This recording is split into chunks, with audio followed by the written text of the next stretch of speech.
Hey everybody, I wanted to quickly come up here on YouTube and since I said I was gonna do some videos on Super Bowl week, um, and when I was thinking about and planning, my 4 videos or 4 topics that I was gonna do this week, each day during the week, starting today, the first one I knew I would have to do because it's being talked about on the internet, Twitter, Facebook, and alike, is Deflategate and that whole debacle thing with the NFL and the Patriots and from the AFC Championship game and everything that went down there. So, as it says in the title of this video, and, and what I'm saying, that's what I'll just discuss for a little bit here. But before I even do that, I also want to talk about how my videos are going. I did 4 videos last week, all Royal Rumble and WWE related. This week, since the Super Bowl week will be NFL. Also, I did inform the person that won my Royal Rumble pool, my first annual Royal Rumble pool, that that they won, and they will be at a later date by the end of probably by the end of this week. Will let me know what topics that person has decided for me to discuss on a YouTube video. That was the prize to be won for my first annual, and probably will be for my second annual next year. But like I said, this week is football, NFL topics. So NFL fans, Patriots fans, Seahawk fans out there, and even us Packer Nation, Packer fans, since I do host my Packer podcast, Talking Packers with Steve. I actually did an episode this morning. So you can listen to it, enjoy it, blogtalkradio.com/ talking_Packers. I talked about the Pro Bowl, my thoughts on it, how I thought the game went, and also, I talked about my thoughts on Super Bowl week, how much I wish I was there, all that other stuff, and hopefully, my wish and goal to be on Media Row, and obviously having comp tickets to the game next year. Since I am a podcast host, hopefully I can get done, or maybe even my show can get picked up by a reputable, or I will make it picked up by a reputable radio station locally here or national station or something in the future. That always goes to Super Bowls for media day and the game itself. So, sky's the limit. And I'm a persistent person, a hardworking person. I think it can be done. But getting back on topic, talking about Deflategate, my personal opinions on it. I think that it's people are no pun intended, but they're blowing it. Making it more than it really should be. You know, you know, um, as the pun would be, pumping up air, hot air. It's just, I don't know. It's kind of dumb to me, because how can 1.5 or to 1 to 1.5 psi pounds per square inch can make that much? I mean, I can understand making a difference, but that much of a difference to render a different outcome? Like you're saying, if it was less, or if it was what it was supposed to be, or whatever, um, that the Indianapolis Colts would have been closer to the game. That would have been the butt kicking that they got. I respect the Colts. They had a great season. They got further than I even thought they would. They deserved it. They earned it. But so did the Patriots. They got that #1 seed. They earned it, deserved it. Home field advantage throughout the playoffs. That's how it works. And that night, that game, the Patriots were the better team. And it wasn't because of how the footballs were. It wasn't because they were inflated or deflated or alike. It was just because they outplayed, outcoached, and outmatched the Indianapolis Colts for that game and that night. Not saying the Colts can't ever beat the Patriots. An Andrew Luck Colts can't ever beat a Tom Brady Patriots. I'm sure it can happen. Well, in New England or in Indianapolis. I'm not saying that. So don't get it twisted that way, where I'm saying the Patriots are always going to beat the Colts with Andrew Luck as their quarterback. This team as it's constructed. No. I'm sure the Colts can win.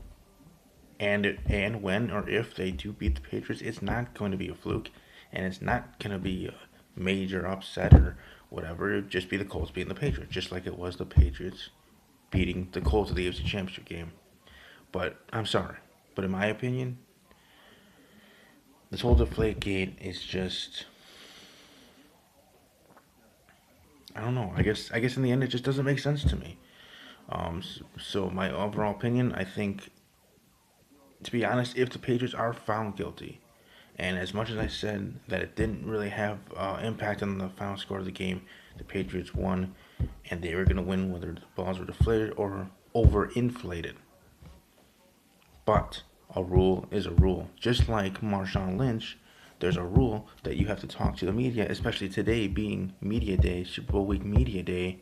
You will get fined and punished accordingly to the letter of the NFL law. So, if the Patriots and Tom Brady, or even Bill Belichick, who I'm going to exonerate, I'm going to say that Bill Belichick didn't have anything to do with it, because from the very little I know about him, as a podcast host or just as an NFL fan, he doesn't seem like a person that really gets into that stuff or really could care less. The only information he would ever know is anything that Tom Brady would tell him or one of his underling staff members would tell him. So he's exonerated in my eyes. He had nothing to do with it. All this venom and vitriol from other NFL fans should not be toward Bill Belichick. At least in my opinion. I mean, if you're going to, you're going to, but I'm just saying. I would advise not to. And it should go more toward Tom Brady or the equipment manager for the New England Patriots. We want to talk about conspiracy theories. He could have been a quote unquote lone wolf that did this, and even Tom Brady didn't even know about it. And the equipment manager for the Patriots was told by the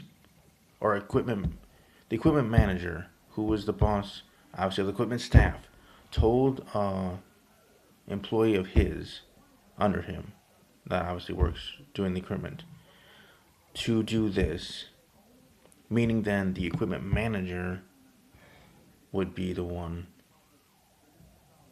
that should get punished. If it's found that he was the one that did it, Tom Brady didn't advise him to do it, didn't order him to do it, or anything alike from any New England Patriots actual coaching staff. But it was the order of that equipment manager that told one of the workers or whatever, because there are other ones. I mean, obviously there's equipment manager and then there's under him. At least I think that is. I don't think he works alone to do so. And if that's the case, I think that the Patriots deserve an apology. If that's the case.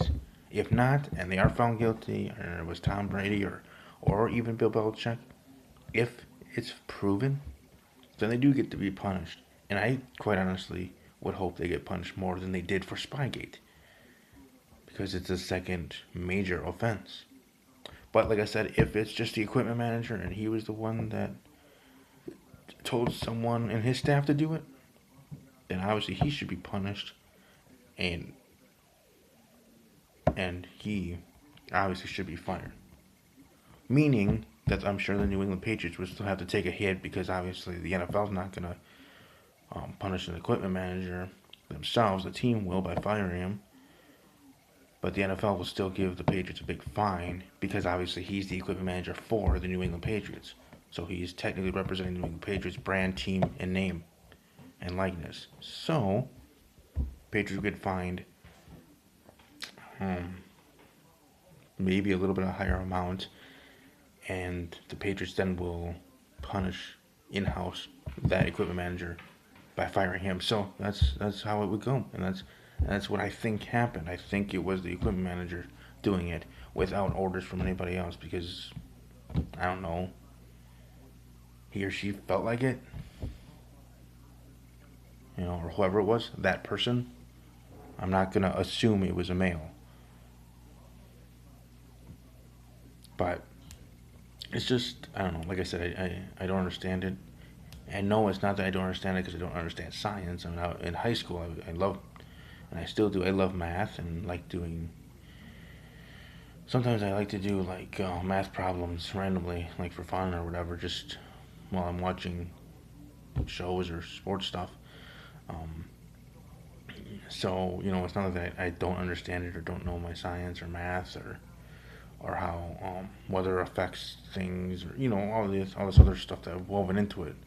But I still can't wrap my head around how this 1 to 1.5 pounds per square inch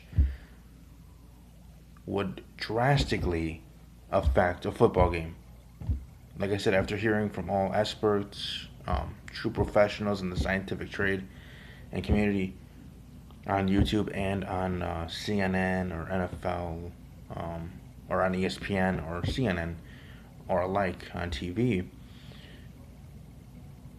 I still can't see how it could drastically change the course of and the outcome of a game. But just like anything else, whether it's a society rule, local rule, state rule, NFL rule, whatever rule, a rule is a rule. If you break the rule, even if it's the simplest of rules, there is a subsequential punishment to that rule. So those are the two platforms I'm going on. First off, a rule is a rule. If you did something wrong, you should get punished, whoever it is, whether it was Tom Brady and the Patriots coaching staff or something, or if it was the lone wolf, like a theory that I had for the equipment manager. And I talked about this also a little bit, not as much great detail actually, as I'm doing here in this video on my podcast, Talking Packers with Steve. And my second cornerstone thing that I'm going off of is that if it was this lone wolf, then he should be fired by the Patriots, and the Patriots still should get some sort of punishment, but not to the degree as if they are themselves found guilty. Now, I know I might be talking in circles, but I'm just trying to reiterate so you understand what I'm saying. But let me know, what are your thoughts on Deflategate? Do you really think that this pounds per square inch issue, which in the end that is, really could have drastically determined the outcome of that AFC Championship game? And you understand, and your thoughts on my opinions? You think I'm just, do I make sense? Do you agree? Do you disagree? Obviously, you're welcome to subscribe to the channel. Obviously, I want to slowly grow. I would like to, by the Super Bowl here, by this Sunday, I would definitely like to get to, I don't know, what's realistic? Maybe 20, maybe 50. 50 might be reaching it, but I would like to get to 20, 25 subscribers by the end of this week, by Super Bowl Sunday.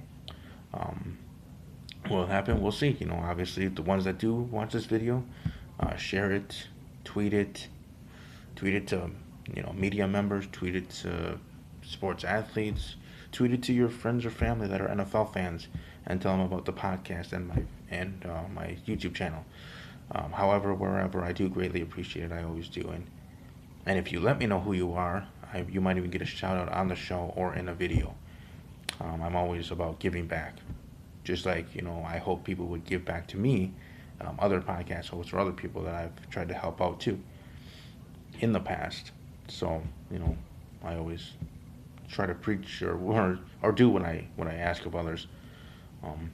It's just the kind thing to do. If people are going to take time out of their day to not just watch this video, but to share it with others, whether it's celebrities or family and friends or whoever,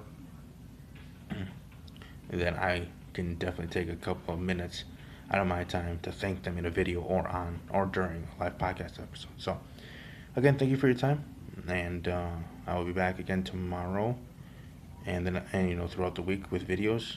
I already have the topics lined up, just obviously have to record them.